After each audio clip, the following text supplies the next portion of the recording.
နိုင်ငံတော်စကားရေးသည်ခြေသွေးစုဆက်ဆွေရရှိတယ်နိုင်ငံတော်ပြည်သူရှိဝိုင်းလာမင်းအောင်ကခေယသောစီစဉ်ဘုသူဆောင်ရွက်ခြင်းနဲ့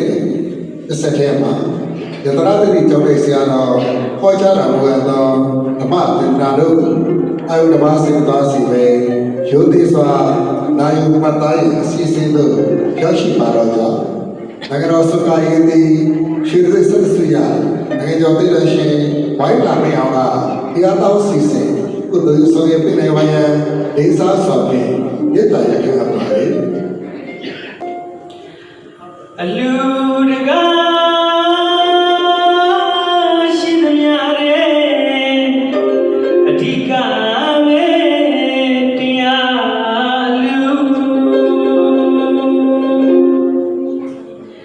အလူတကား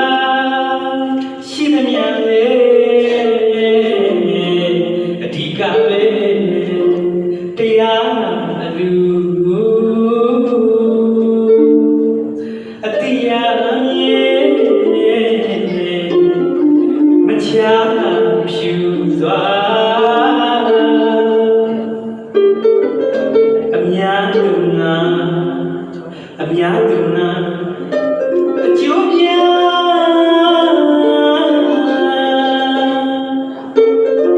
စိနာတိတမဒနာစိနာတိတမဒနာဓမ္မဒါနမေကုဏတ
ရား